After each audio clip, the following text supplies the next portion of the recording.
Vi er vist gået forkert. Hvem fanden er ham ved klaveret? Vi havnede i en koncert. Det han spiller er Debussy. Gud, det er ej, det er Vivaldi. Er det? Det klassiske er sgu svært.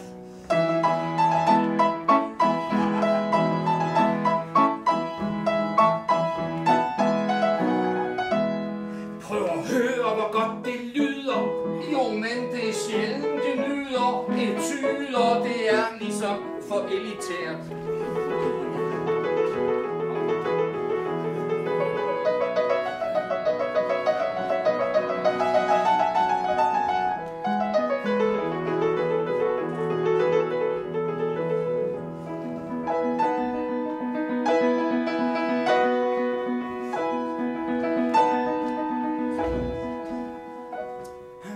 Symfonier og gammel romance er ikke min spidskompetence. Min branche er mere og punk.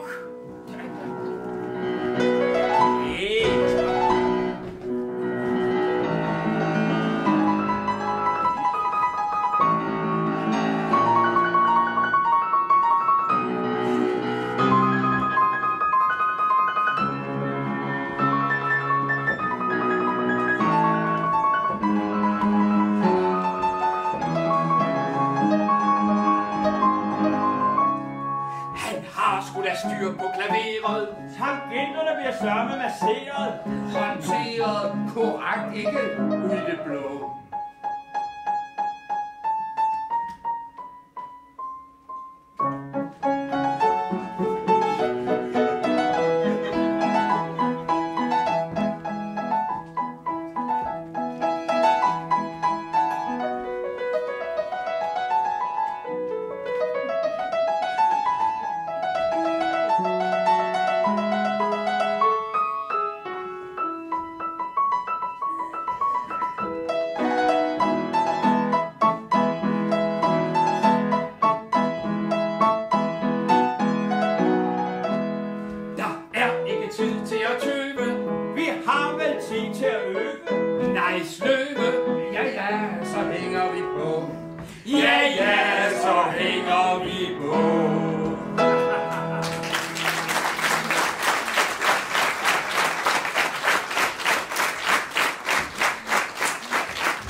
Hvad laver vi egentlig her?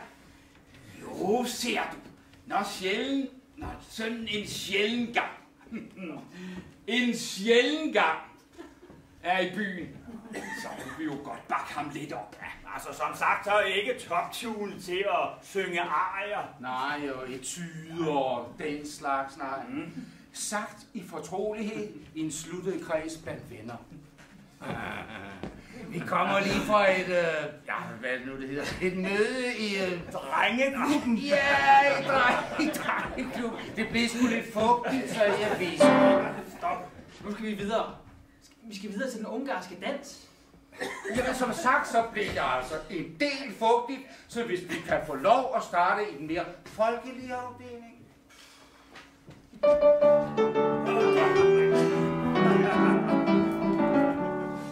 Der var sprut, der var stemning og larm. Samfundshjælperen var glående varm. Der var piger fra Strib og Bolbro, og der var bal på Søndersø Kro. Det var dejlige tider, min ven. Må de nogensinde kommer igen. Den bagerste øl drak vi kvart over 5, og hvor knaller kunne selv finde hjem. Den bagerste øl drak vi kvart over 5, og hvor knaller kunne selv finde hjem. Slykkelstuen var toget af røg. Det var lovligt at tænde en smøg. Indimellem blev blikket nervøst. Store ibsnæver sad sgu lidt løst. Det var dejlige tider, min ven. Må de nogensinde kommer igen. Den bagerste øl drak vi kvart over 5, og hvor knaller kunne selv finde hjem. Den bagerste øl drak vi kvart over 5, og hvor knaller kunne selv finde hjem. Og når Rocknelle kom og sang rock, så gik pigerne aldeles amok. Landbetjenten han kom kvart over 2, når der var bal på Søndersø Kro. Og det var dejlige tider, vi ven. Må de nogensinde kommer igen. Den bager bagerste øl drak vi 5:15, og vor knallert kunne selv finde hjem. Den bagerste øl drak vi 5:15, og vor knallert kunne selv finde hjem. Ingen husker, hvor mange vi drak, men om søndagen der lå vi brak. Tømmermændene hamrede mænd, men den middag var vi klar igen. Men det var dejlige tider, min ven, må de nogensinde kommer igen. Den bagerste øl drak vi 5:15, og vor knallert kunne selv finde hjem. Den bagerste øl drak vi 5:15, og vor knallert kunne selv finde hjem. Vi kunne sagtens have fortsat, vi kunne sagtens strikke igennem endnu og charmere alle piger på krogen, for vi er stadig i topkondition. Men desværre, som alle jo ved, så er Søndersø Kro revet ned, og vores chancer er blevet ekstra spoleret. Vores knallert er nemlig punkteret. Vores chancer er blevet ekstra spoleret. Vores knallert er nemlig punkteret.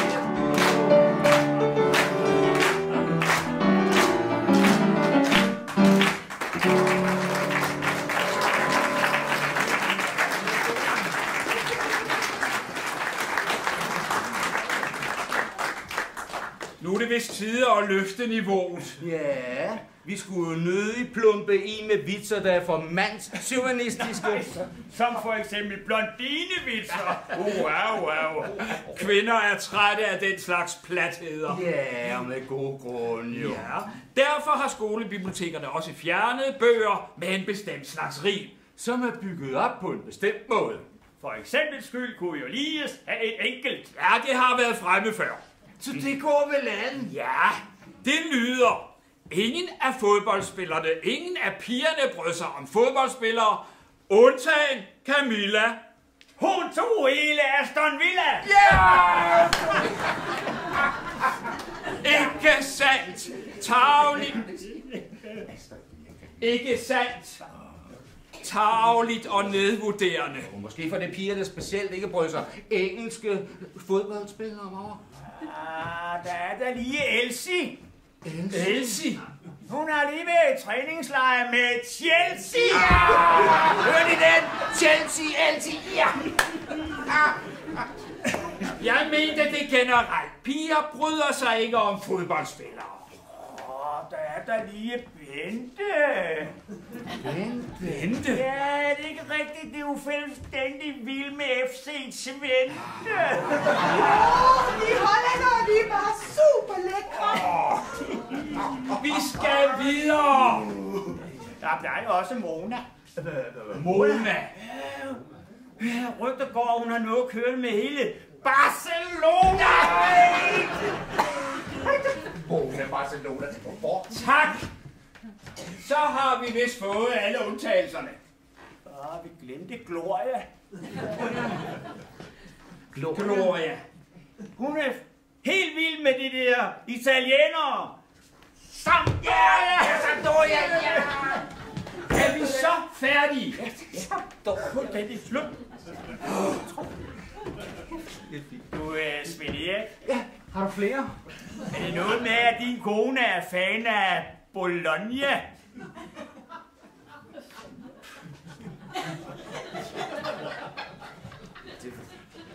Det ved jeg sgu da ikke. Er Sonja?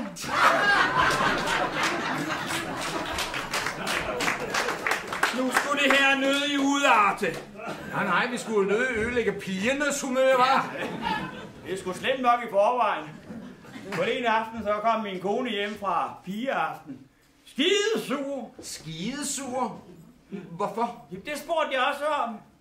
Hygge jer, spurgte jeg. Hvad svarede du så?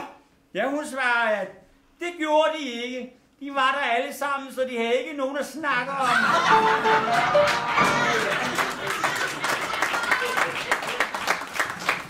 Ja.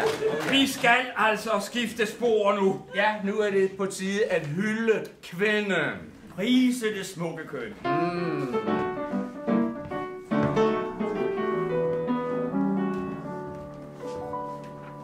På høje stole i de dyre bar, der sidder det, man kalder gode de venter kun på et vink. Hvorfor ligner de et dollargrin? Jo, deres fortid er lidt dunkel. De kommer lige fra en mystisk onkel. Og de er højt i kurs og købe sort af dem, der keder deres gamle fort. Disse rare piger har fortens kendetegn. De smutter let og ligger godt på vejen. De har bløde hønder og gode karosserier og sikke en lak. Ja, så er der 4 gear. Men hvor er de dyre i benzin. Derfor ligner de et dollargrin. Dollargrin, det er totalt umoderne.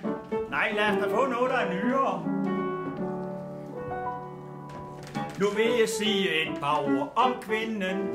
Hun vil altid være stærk i vinden. Hør lidt filosofi med en tydelig mening i. Hvorfor ligner kvinden en avis?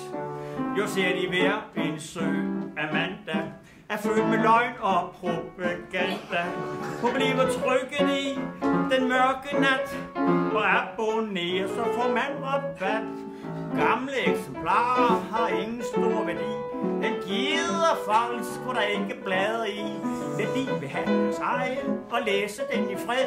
Det er da væmmeligt, når andre læser med. Skandaler, det er hendes paradis. Derfor ligner kvinden en avis. Nu sagde du avis. Der er jo ingen, der læser avis mere. Skal vi ikke tage noget mere langtidsholdbart? Jeg har så tit studeret damehatte, men jeg kan ikke fatte noget af det. Og de bedårende små, hvorfor tager de dog det krimskrams på? Hvorfor ligner kvinden et juletræ? Naturligvis fordi hun immer skal pyntes op med alt slags glimmer.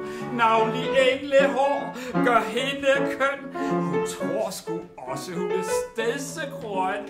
Festen skal hun stråle, og foran hendes fod bliver gavepakker lagt i overflod.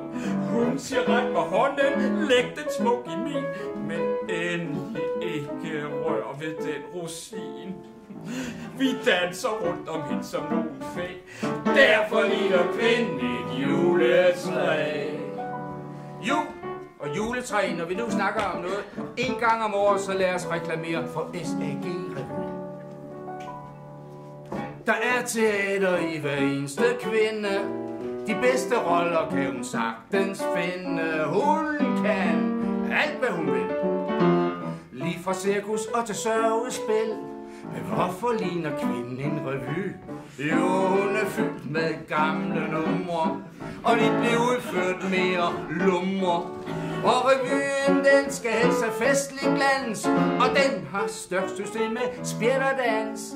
De har meget til fælles, især en masse pjat, som Osvald synger, hun kiss mig godnat. Hendes selskabskjoler, de koster kolossalt, og så er de også heller ikke betalt.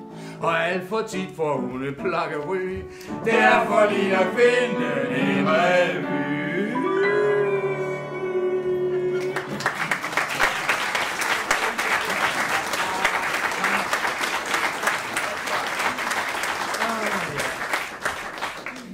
Vi lovede jo at holde den der generalforsamling. Skal vi ikke se at få det overstået? Jo. Lad os have det.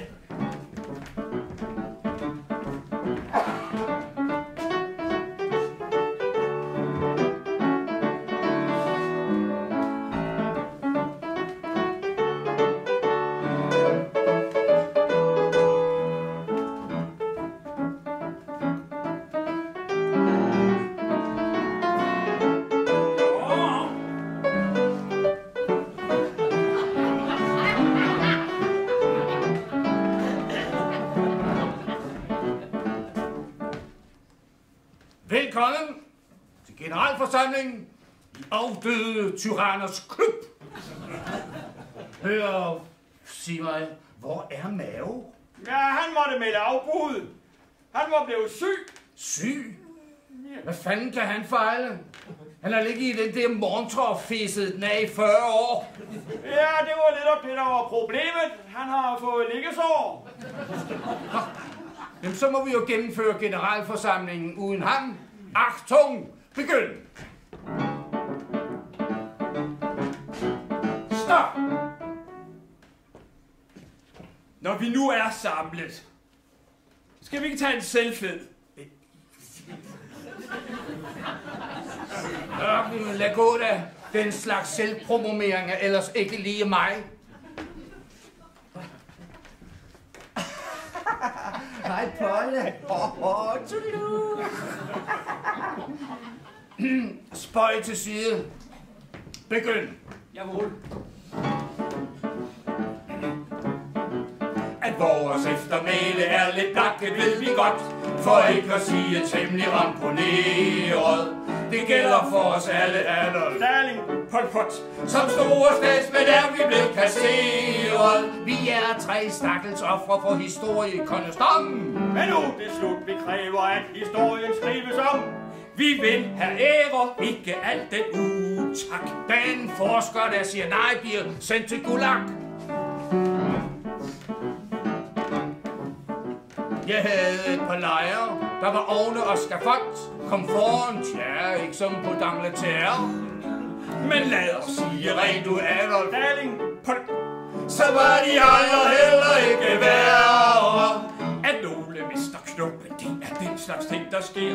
Men gode nok på bunden var de mine røde khmer. Jeg kræver, de bliver rehabiliteret. Den forsker der siger nej, blive skalperet. Sibirien er lidt andet end en gammeldags kaskat.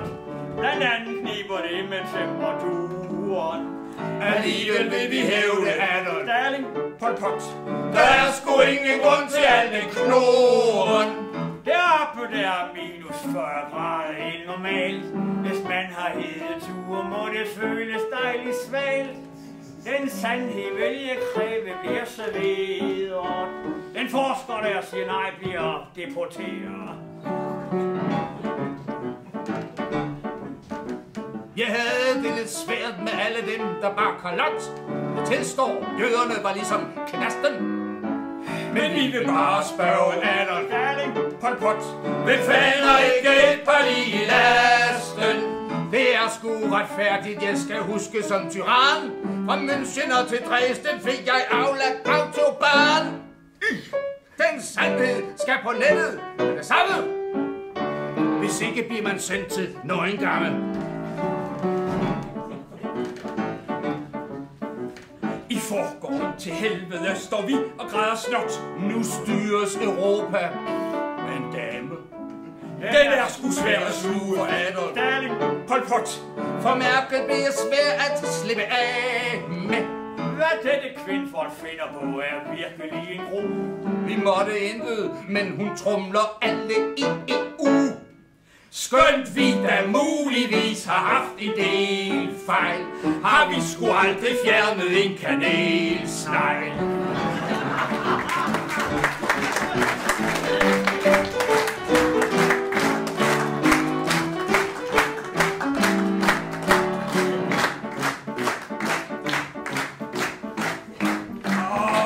Så fik vi det på plads. Ja. De gamle gutter skal man ikke løbe om hjørner med. Nej, det er ligesom med det vingede broderskab. Dem skal man virkelig også passe på. Det vingede broderskab, Ja. Hvad er det? Det er fuglenes internationale liga. De har lige udsendt et protestbrev. De vil ikke mere finde sig i at blive kædet sammen med medicinvrag og fallerede skuespillere. Nej, cykelryttere. Undskyld, cykelryttere. Som ørnen og kyllingen. Netop. Den berømte dråbe var, da Lars Løkke begyndte at køre for Team Rynkeby. Hvad bliver Lykke kaldt? Ja, han blev kaldt... Lad mig gætte. Bilæstriben. Ja, det var ønsket, men det faldt et bestyrelsesmedlem for nær. Hvem? Erik Grib. Hvad bliver Lykke så kaldt? Suppehøn. Trænger dette broderskab ikke til lidt luft under vingerne? Alle må da tåle lidt hån, spot og latterliggørelse. Jeg siger det bare som det er. Broderskabet truer med repressalier og henviser til den gamle Hitchcock-film.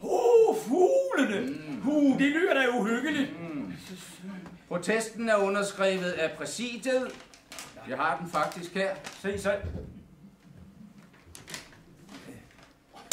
Elisabeth Svane, Kurt Ravn, Iben Jejle, Lars Høgh og ja, Søren Spætte.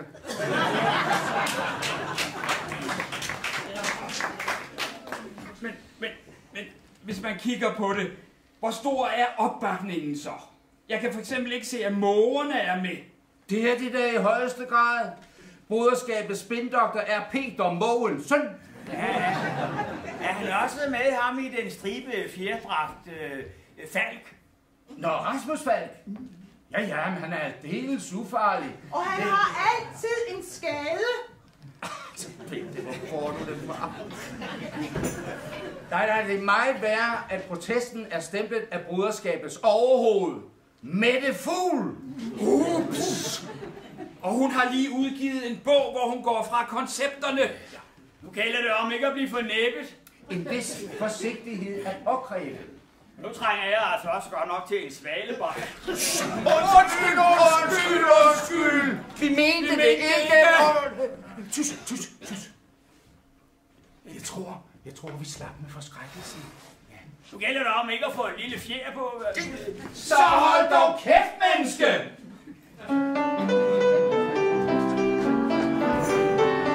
Så hold dog op, mand!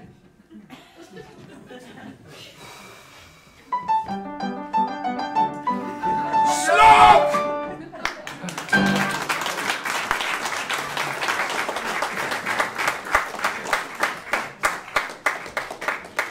Ja, men så er det tid at hylde en af fortidens store fæber.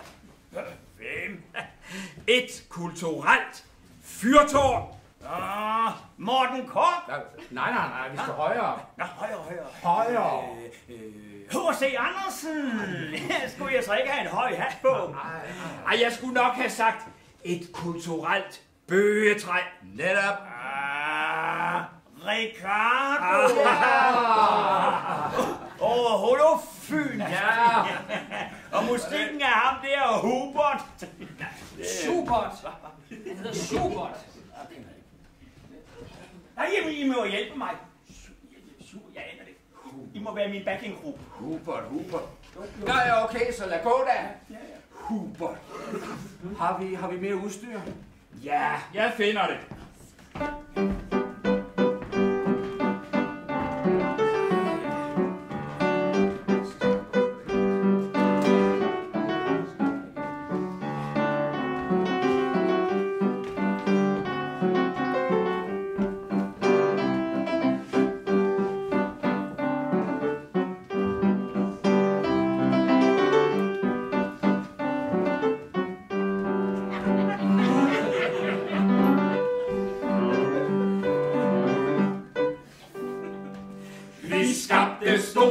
Sejre, vort angreb havde bid, og der var noget at fejre. Nu er der ikke ski. De triller rundt med klatten, de mangler fart og pep. Moralen er for slappen, siger Ricardo og Sepp. Moralen er for slappen, siger Ricardo og Sepp.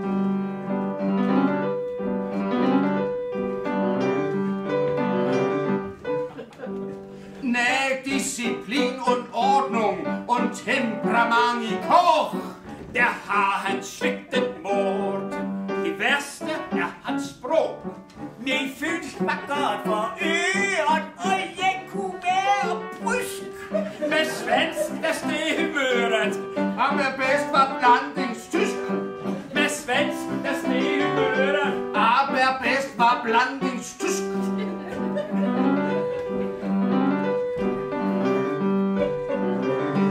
Taktikken forstår det. Das ist nur Lord. Fejlen er, at klovnen Morten, hun snakker sort. Hans tid er nu omme, nu må der friske kræfter til.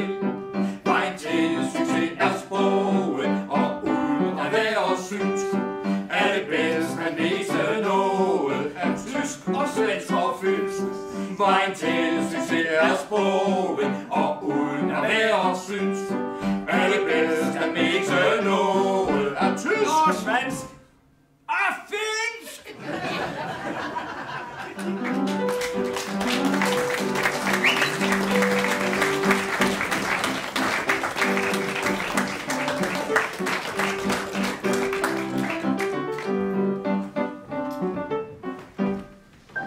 Det var det. Ja. Hvad mangler vi så? Ved I, hvad vi mangler? Vi mangler at få folket med os. Folket elsker sgu da, Richard. Jamen, jeg mener at inddrage publikum med en fællesang. Ja, Ja, ideen er da meget Ja. god. Men hvad skal vi synge? vi har en fællesang. Øjeblik. Det er en både poetisk og lyrisk tekst, maestro. Bente? Her, Bente, jeg kan godt dele den mod. Det kan du. Nå, hvor dejligt.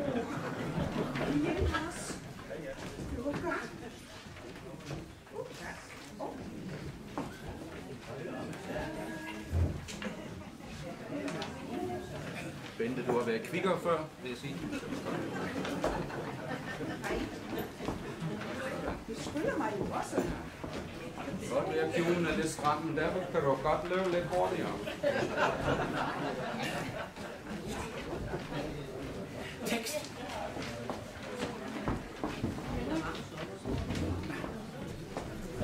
Har alle fået?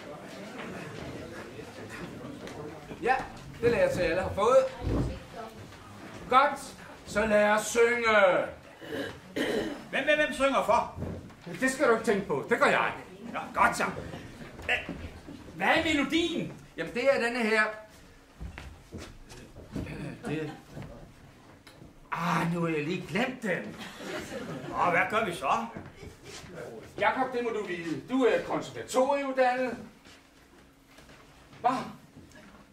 Altså, der må være nogen her i salen, der kender melodien til denne utrolige flotte tekst. Er der ingen, der kan finde en melodi?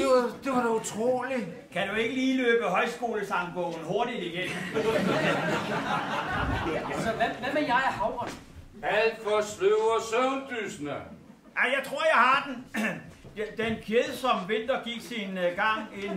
En dag så kort, en nat så lang. Den melodi er der sgu da ingen, der kender. Hvad med at bare tage Jens Weimann?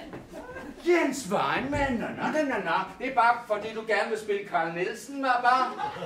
Du får ud, så er verslinjen, melodilinjen, den er alt for kort, det kan enhver der se.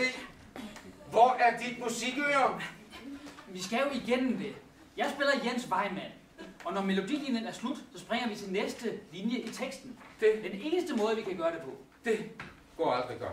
Ja, kom, det er det, vi gør. Ja. Altså, vi synger musiklinjen. Når den stopper, så springer vi ned i teksten. Er I klar? Der kommer lige et forspil.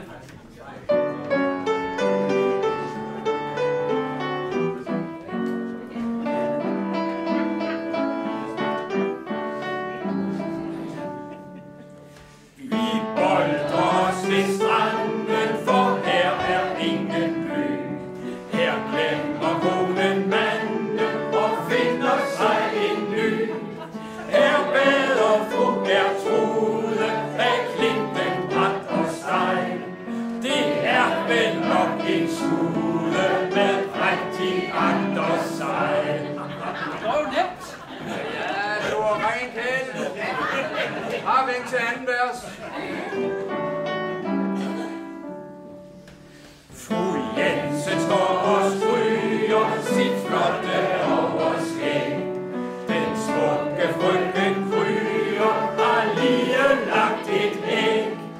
Her nydes livets goder, og her ved denne plet bliver tjenestepigen moder, skønt slagteren er så træt. Hvor svært kan det være?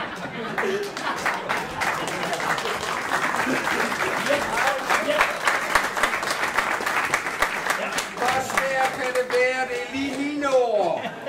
Det var nemt klart. Det var nemt klart. Og vi snakkede ikke engang jysk. Hvad var? Jysk. Ja. Hvorfor skulle vi også det? Jo, i Jylland. Der, hvor blæsten går frisk over Limfjordens vande, der er scenens folk altid i øjenhøjde med publikum. Så lad os smutte derop, hvor man klarer sig glimrende uden moms og kaffe latte. Jeg vil se de jyske arketyper. Johnny Madsen. Allan Olsen. Og Lars Lilholt.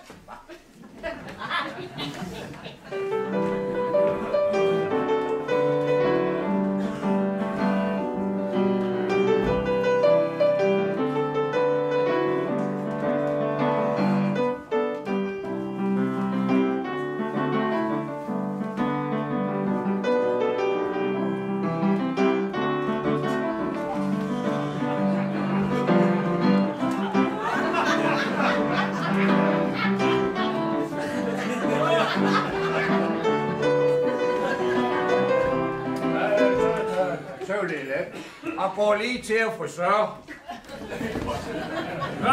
Johnny Madsen til frisør.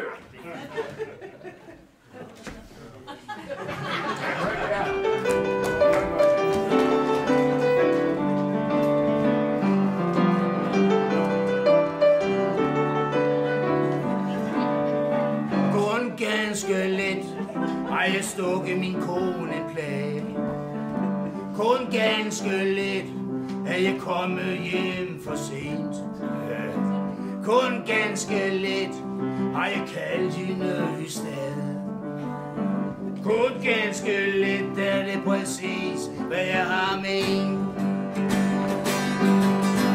Artige drenge og pæne mænd, det har vi været igen og igen og igen.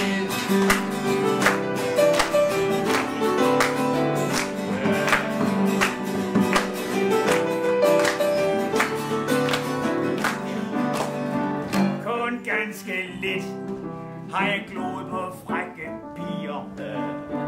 Kun ganske lidt har jeg brugt på druk og spil. Kun ganske lidt er det løgn, hvad jeg står og siger. Kun ganske lidt har jeg gjort, hvad jeg gerne vil. Artige drenge og pæne mænd, har vi været igen og igen og igen.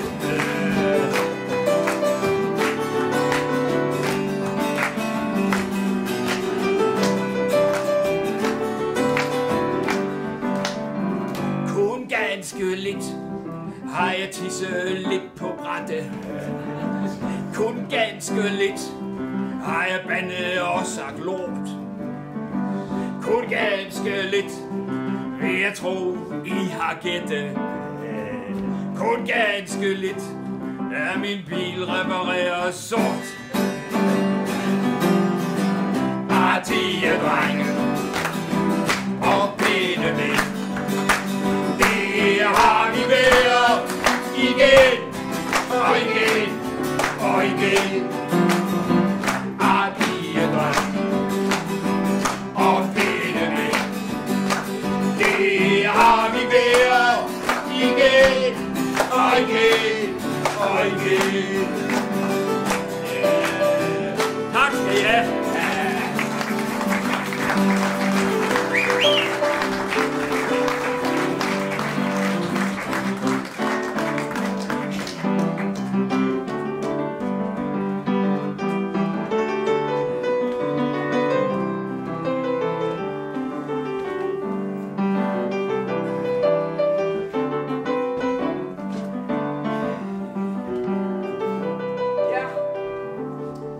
Så fik vi det på plads.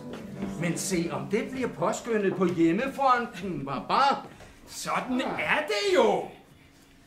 I sidste ende er kvinden jo ikke mandens bedste ven. Nej. Selvom min kone godt nok behandler mig som en prydhave. Gør Dorte. Heldige asen. Som en prydhave? Hun river mig. Hun skuffer mig. Hun sørger for, at jeg ikke går ud.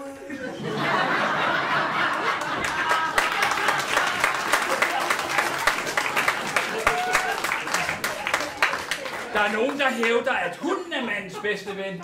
Altså helt ærligt, hvad kvalificerer så lige hunden? Den har aldrig sagt mig imod. Okay. Men det er altså ikke nok til førstepladsen. Nej, lad os nu kåre mandens allerbedste ven. Hvis du vil være frisk og sund, så drik kamille-te. Sådan lyder rådet, vi siger kun, det er en syg idé. For hermed vil vi nu slå fast med hammer, øl er mandens bedste ven. Som Osvald har sagt, at når ølhunde glammer, er dens besked. Der er noget, der skal skylles ned. Men jeg giver mange tak, mest os kommer hurtigt igen. For når der skal bælles, er øl, der skal hældes. Øl er mandens bedste ven. Budweiser, Hoff, Heineken, Paderborn, Tuborg Classic, Harbo! Sagde du Harbo? Jamen, så god gamle Olsen, da. Til kvindens natur hører møgdyre vaner, men øl er mandens bedste ven. Hun drømmer om minkbæls, vi lister vores ganer, for en kold forfanden, den gør os nemlig hammerglan. Whisky, shoes er dag et plus, får vi budet, så drikker vi den. Men skal han selv skyldes, at øl der skal tøle, øl er mandens bedste ven.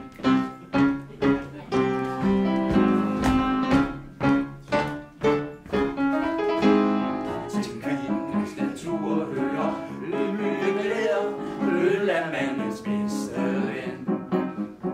En pilsner i fred på de listige steder giver sjæle fred og gør en kan fortræd. Hvertfald er de er lille skvat, det bliver aldrig en mands følgesven.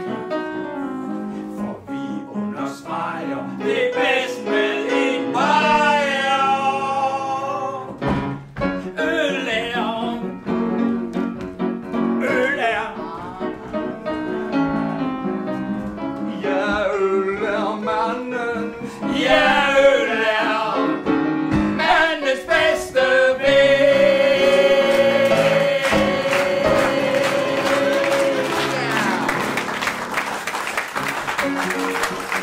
Så går vi lige ud på vores himmel. Eller hvor mange minutter nu at drikke på en spand.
Danmarks mest kendte jazzpianist. Ja, en gang i 40'erne, så vidt jeg husker, men jamen, han er da for ung til at være Leo Mathisen. Han kan få en ansigtsløftning. Det er da Jakob, der har klædt sig ud. Tror du? Kloning eller ej. Han spiller Leos gamle hit, så skal vi ikke springe på. Take it easy, boy, boy. Go to your home, smoke a cigar. Take it easy, boy, boy. Let the other do the hard work for you. Take it easy, boy, boy. Spend a good time, have a good time. Take it easy, boy, boy. Let the other make the money for you. If you don't do what I say, you will soon be glad and gay. Just walk out, be glad and gay, singing ha ha, singing hey hey. Take it easy, boy, boy. Go to your home, smoke a cigar, big one. Take it easy, boy, boy. Let the other do the hard work for you. Yeah.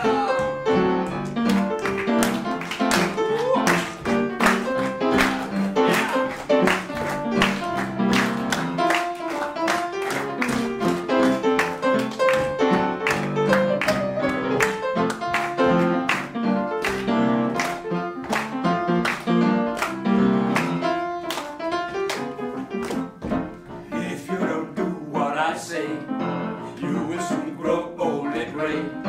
Just walk out, be glad and gay, singing ha ha, singing hey hey.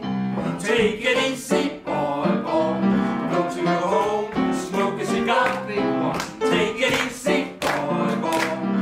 Let the other do the hard work for you. Yeah. Sorry, but I got no cigar. Sidste nat, klokken 5, bankede ind på døren til mit lille hjem. Stod op, lukket ind, 24 røver og 10 flasker gin. De sagde, gamle dreng, skynd dig nu hellere svung ind i din seng. Ellers bliver du skudt, for vi skal nemlig have en lille hund. Og så drak de, de drak kraftigt, de blev fulde, skidefulde. Alle 24 røvere, og jeg skrabede ind 100.000 kroner og en halv flaske gin. Nu står jeg med sådan en tegnedreng, og de 24 røvere er gået i seng. Yeah!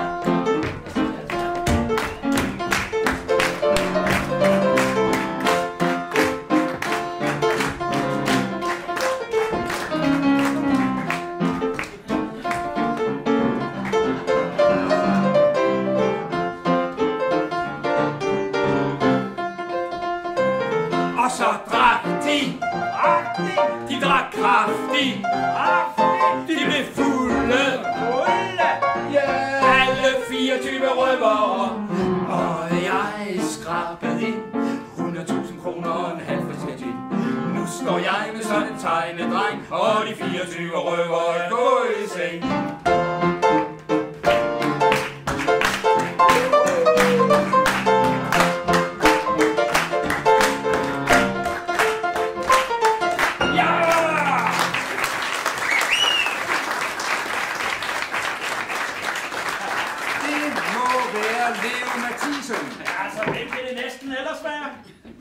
Lad nu være. Det er Jakob. At være eller ikke være, det har altid været spørgsmålet.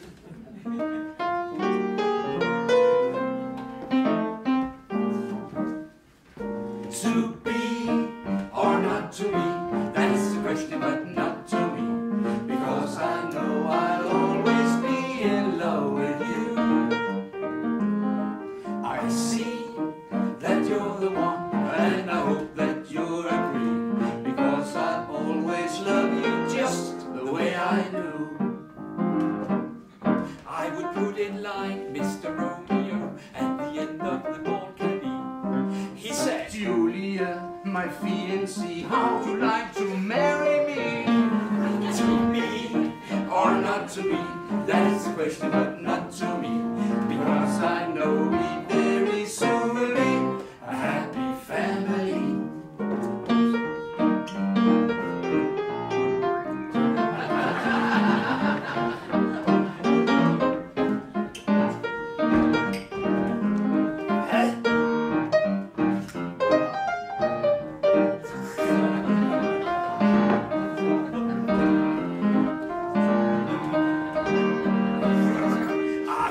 little like Mr. Romeo at the end of the balcony.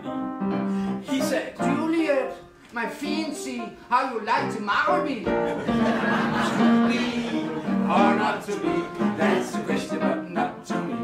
Because I know we very soon will be a happy family.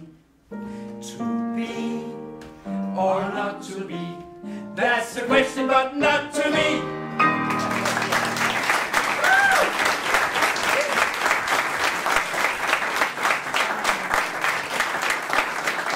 Det var i hvert fald et af livets glansnumre. Havde han der flere? Ja, han spillede jazz, men han spillede også swing. Jeg tænkte nok. Vi skal i sving.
How she's getting on.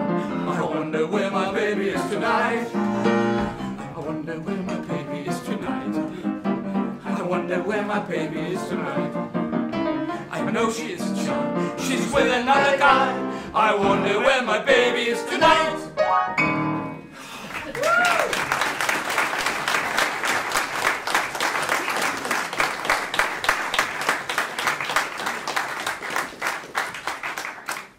Som sunket i jorden.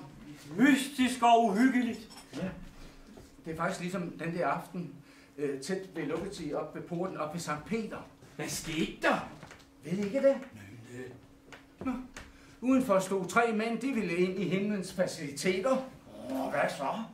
Sankt Peter åbner lugen, ser på det første og spørger.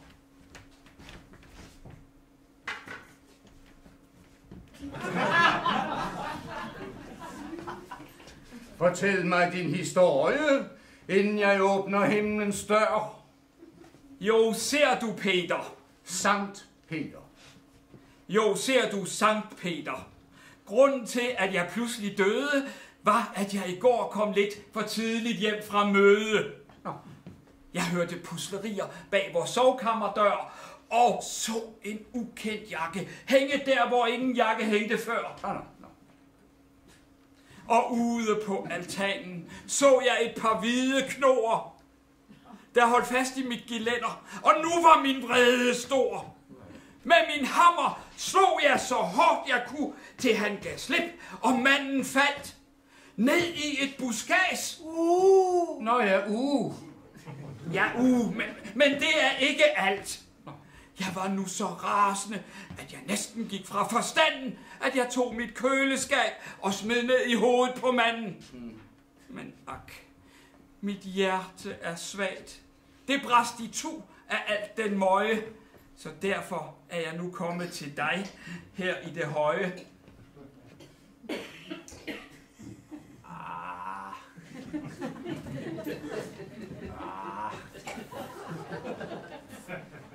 Okay. Yes! Hvor herre bevares. Den anden fyr fortalte om sin store hobby, nemlig gymnastik. Det var faktisk det eneste, han gik op i. Og efter mange øvelser, så kunne han strække krop, og til hans nabos altan rakte han så hånden op. Men pludselig er der en fyr, der slår mig med en hammer. Jeg falder ned. Men gudskelov er det et blødt buskage rammer. Bang! Pludselig et køleskab oppe fra 3 sal. Derfor er jeg så endt ved denne her sådan himmelske portal.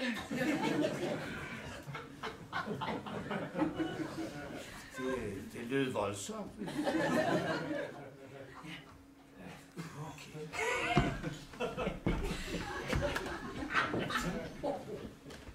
Hvad må den tredje fyr kan melde?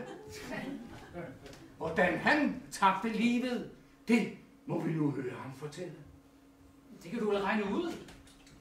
Jeg led det enorme tab, fordi jeg havde gemt mig i mandens køleskab.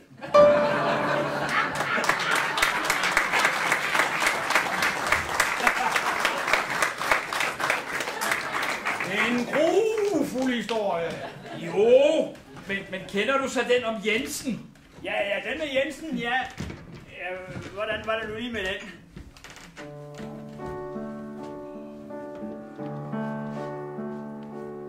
Overskrevs på husets tag, oppe ved sit dueslag, sidder Jensen med et flag.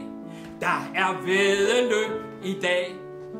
Jeg har sat min sidste tier på min due Casimir. Den har sat sig på et spir, og der lader det til, den bliver. Nedenfor, der venter spændt, kongens fod og en betjent, og et stille håb er tændt. Vil han nå at blive solvent? Hører han råber stakkels mand, oppe fra fallittens rand. Kom hjem, kom hjem, kom dog hjem. Casimir kunne ingen slå. Jeg var atter ovenpå, og jeg lærte at forstå, hvad vej aktion de kan gå. Et rigt og herligt liv. Brevkort fra hans smukke viv. Bare blot for tidsfordriv tog hun med et krydstogtskiv. Ved rouletten går det sløjt, formuen er vist nok røget, kaskreditten også fløjet, men humøret ombord er højt. Se, jeg ryster syg af stress, for jeg sendt min sms. Kom hjem, kom hjem, kom dog hjem. Jensen har et blidt gemyt, siger tit og ofte pyt. Ingen klynken har der lyt, der er der intet nyt. Så da Jensens svigermor ankom 1. maj i fjor, der var gensynsglæden stor, meget større end vi tror. Hun er 80% senil, og i Jensens domicil aner man et anstrengt smil. for nu skriver vi april. Hun siger, hun bliver sommeren med. Jamen hvad med Jensens julefred? Tag hjem, tag hjem, tag dog hjem.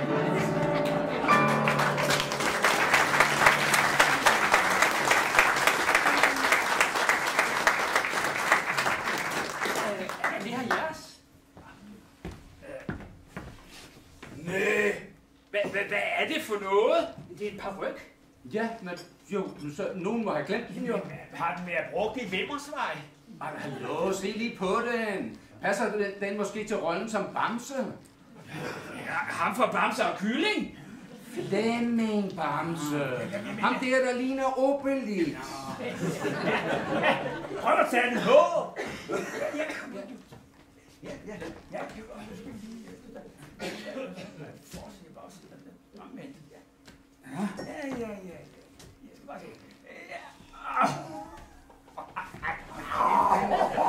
Den klæder dig sgu. Der mangler noget. Rød.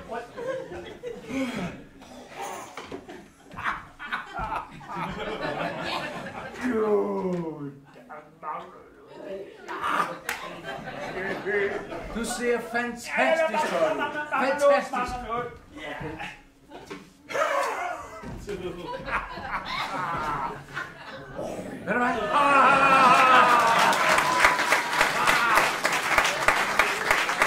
Prøv at synge noget.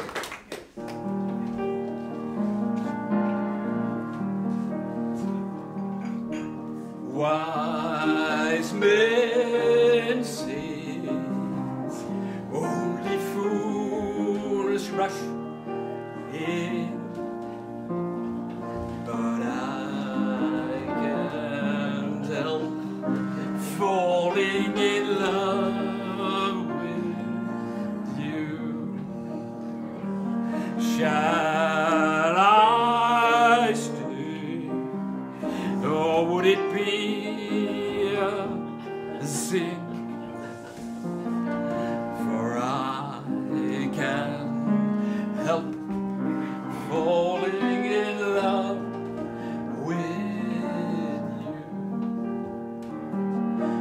Like a river flows surely to the sea, darling, so it goes. Something was meant to be. Take my hand, take my whole life too, but I can't help falling in love with you. Like a river flows surely to the sea, darling, so it goes. Something was meant to be. Take my hand, take my whole life too, for I can't help falling in love with you. No, I can't help falling in love with you.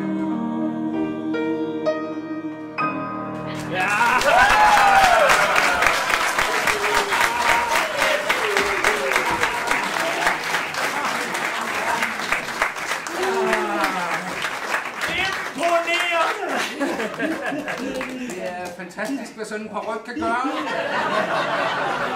Han lignede overhovedet ikke en 80-årig. Nej, når du siger det, så manden bag parykken er netop fyldt 80. Ja, og ikke et gråt hår. Det er simpelthen fantastisk. Du skulle prøve den. Ja, jeg ved sådan snart ikke. Må jeg kan passe den? Ja.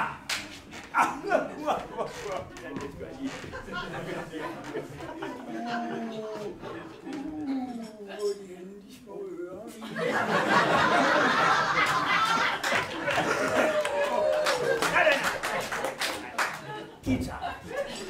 Ja, ja. Og hvis du så tilsætter lidt svej i hofterne, jeg må jo endelig ikke komme galt afsted.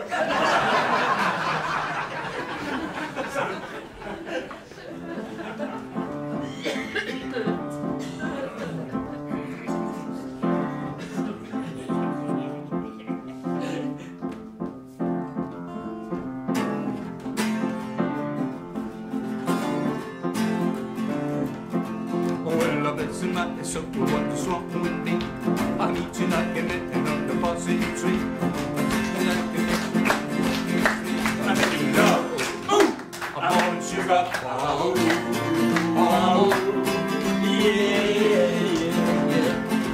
Well, my hands are shaking and my knees are weak. I'm getting sick to stand on my own 2 feet. Ooh, do you think when you have such a look of in love?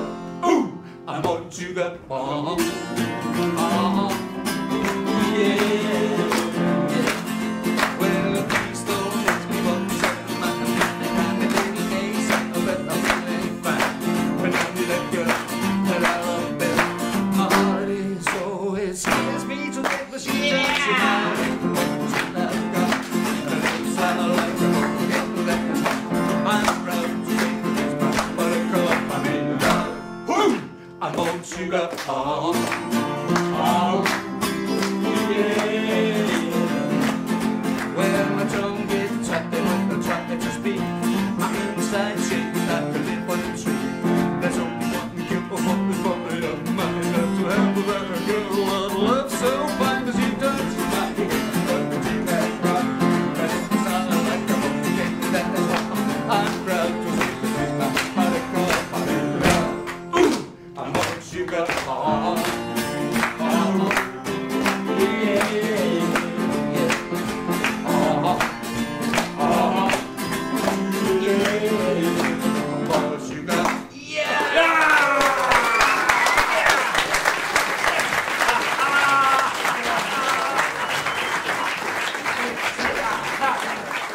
suveræn!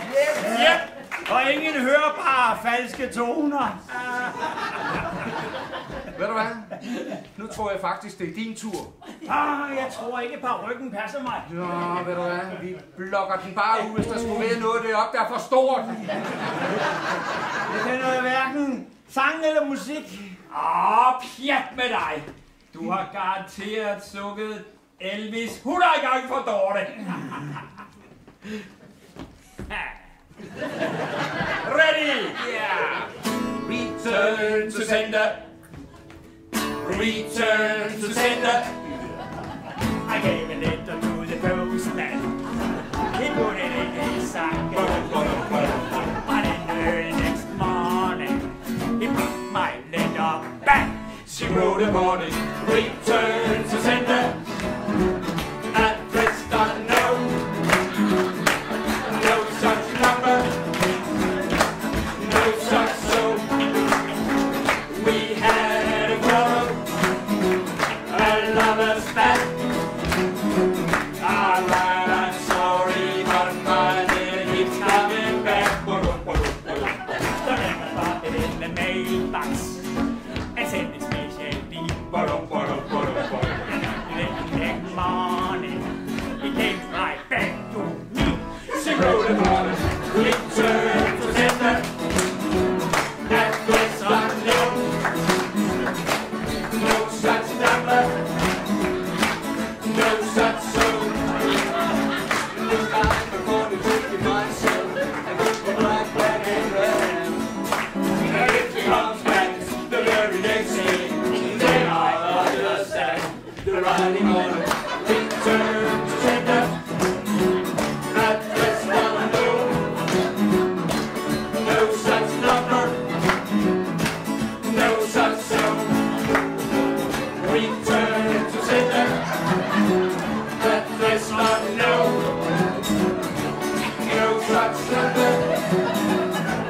No such soul. Return to sender. Return to sender. Return to sender. Address unknown.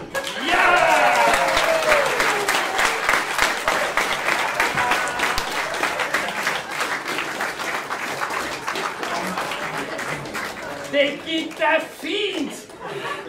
Jeg følte mig altså ikke rigtig hjemme under den paryk. Den er lidt for opstyltet. Slikket og fedtet, og den emmer af brillantin. Jeg foretrækker egentlig også det mere naturlige. Ja, det er mere afslappet. Det mere folkelige. Ja, lige mine ord. Som vi var inde på tidligere, så gælder det om at være i øjenhøjde med folk. Jamen, så synes jeg faktisk, I skal tage og prøve dem her. Jeg har ordentligt købet en til hver. Nej, det ligner et par rykker.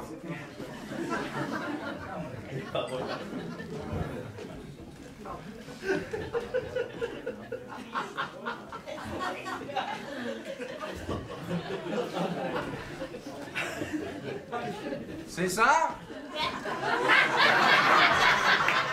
Det var straks meget bedre. Jeg føler mig ligesom hjemme. Nu mangler vi bare at få folket med. Ja, det er nu, vi skal have folket med os. Så har vi da balladen. Nej, røvl. Ved du hvad du er? Hvad fanden skal vi kalde ham der? Du er Benny Holst. Ja, Benny Holst. Ham kender jeg. Gør du det?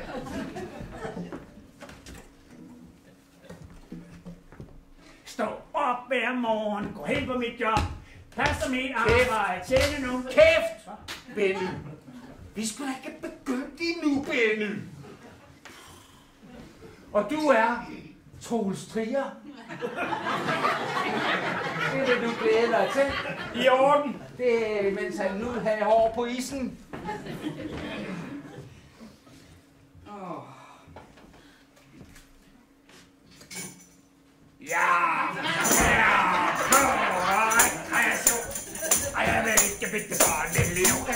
Ej, på rekreation. Stop det! Jeg beder om lidt disciplin. Kender I ikke til begrebet timing? Jamen, hvem er du? Jeg er Vivler.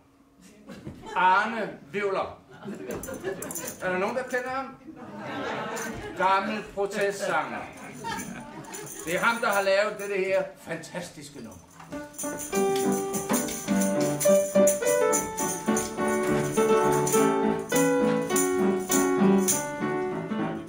Se, vi må gå og knokle for en usløn, og så siger det ungdomstiden er så skøn. Hvis de folder vores hænder og beder en bøl, lad os give et ordentligt drøn. Bagved guldfisk og landhajer og tjener magmænd fedt på os.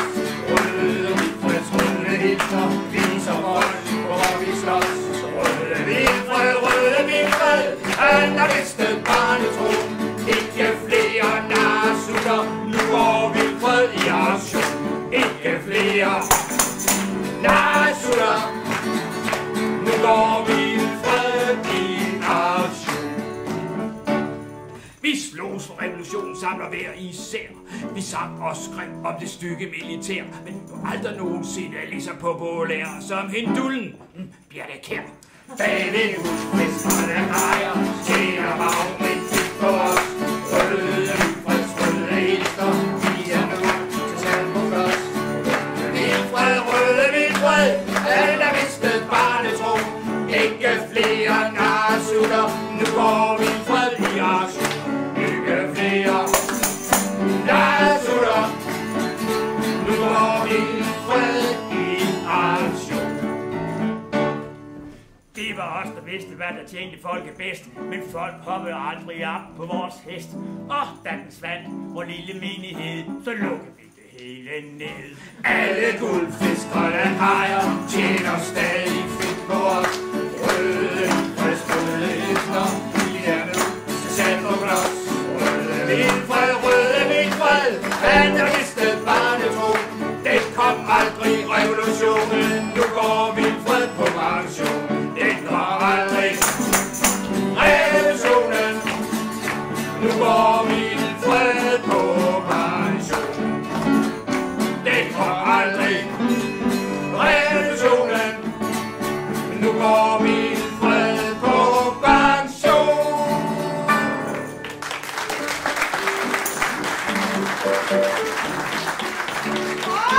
Vi glemte denne!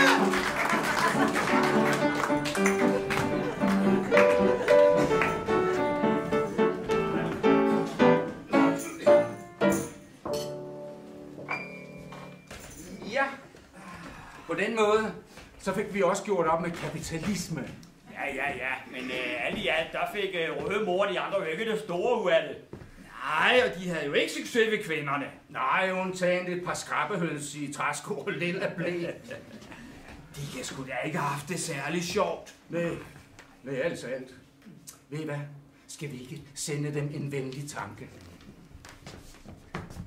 Fisse, fisse, fest, fest! Ja, og så konstaterer jeg, at vi er kommet lidt videre.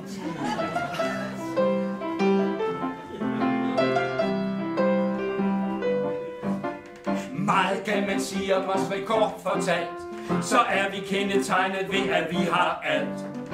Man kan da nævne vores appetit. Den er så stor som vores kassekredit. Når vi bliver inviteret til en stor buffet, er vi til alt for ryges til soufflé. Og vi kan drikke alt, selv sød likør. Og vi har alle tre et godt humør. Det eneste vi savner er lidt sexchikane. For 30 år siden var det nærmest en vane at pigerne stemte sammen for at savne og glane. Nu savner vi ligesom lidt sexchikane. Odio, bahula, bahula, odio, bahula, bahula, odio, bahula, bahula, odio, bahula, bahula. De fleste tænder har vi da i munden endnu. Og tykke entrecourerne, det kan vi sgu. Vi har en masse underlødig litteratur. Og indimellem får vi også en middagslur. Det eneste vi savner er lidt sexchikane. For 30 år siden var det nærmest en vane at pigerne stemte sammen for at savne og glane. Nu savner vi ligesom lidt sexchikane. Wodio, bahula, bahula, wodio. Bahula, bahula, wodio. Bahula, bahula, wodio. som man kan regne ud, og mange sikkert ved, så er vi også præget af beskedenhed. Og så tæller det vel også med i livets tabel, at vi har et realistisk syn på os selv. Den eneste, vi savner alle sex chikane. For 30 år siden var det næste bane at kunne stille sammen for at savle og klage. Nu savner vi ligesom den sex chikane.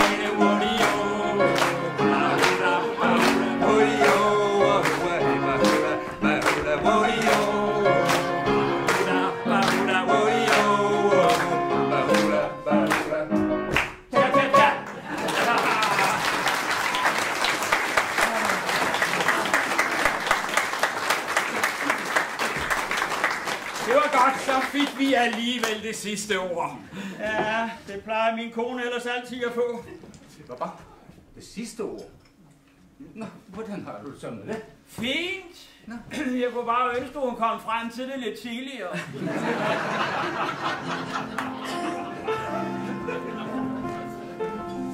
Jeg synes, du hænger lidt med hovedet. Hey, hvorfor nu det? Er livet sværere end du troede, hvad skal vi bruge det hele til? Jeg tror, du tænker for meget over tingene. Jamen det gør jeg jo sgu også selv som tider.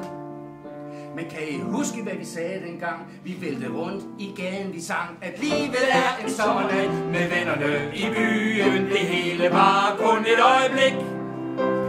Det eneste, vi ved med nogen form for sikkerhed, det er, der ingen, der kan love dig i morgen. Vi troede, det hele kunne være for evigt som et fotografi. Vi lå som om de lyse nætter aldrig ville være forbi. Vi gav den gas, jeg ville leve i drømmen. Men hey, det sker jo, at man vågner. Og lige meget hvad der sker, så vil jeg altid have din ryg og søg. Ja, livet er en sommernat med vennerne i byen. Det hele var kun et øjeblik. Det eneste, vi ved med nogen form for sikkerhed, det er, der ingen, der kan love dig i morgen. Så kys din dårlige smukke pige og sig, hun gør dig lykkelig. Hvorfor dog så fandens seriøs? Når det eneste, vi ved med nogen form for sikkerhed, det er, der ingen, der kan love dig i morgen. Så når det er langt efter lidt i 5, og vi burde være gået hjem, vi har brugt for mange penge, så husk på, min kære ven. De nætter, vi går tidligt i seng, der er jo ingen, der husker dem. Den her fest vil vi aldrig glemme. Og hvis vi gør det, kan vi gøre det igen. I år, i år, i år. Det eneste, vi ved med nogen form for sikkerhed, det er, der ingen, der kan love dig i morgen. Syng, at livet er en sommernat med vennerne i byen. Det hele var kun et øjeblik. Det eneste, vi ved med nogen form for sikkerhed, det er, der ingen, der kan love dig i morgen. Så kys hende dog lidt smukke pige og sig, hun gør dig lykkelig. Hvorfor dog så fandens seriøs? Når det eneste, vi ved med nogen form for sikkerhed, det er, der ingen, der kan love dig i morgen.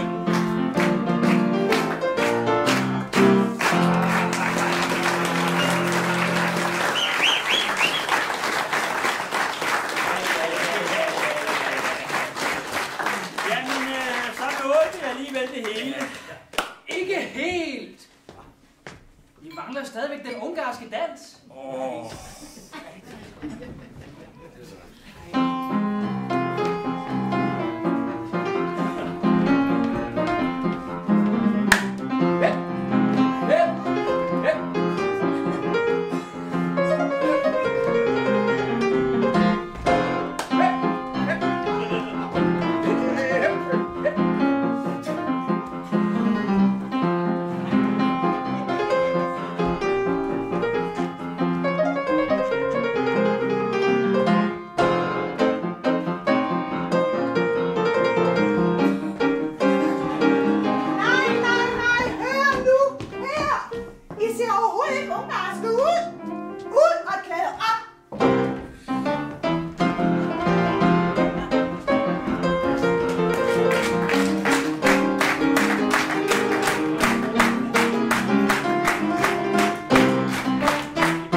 var det. Nu går vi gamle hjem, hjemmeskoene vil vi finde frem, til vi valgte til Brahms og Offenbach. Siger vi mange tak.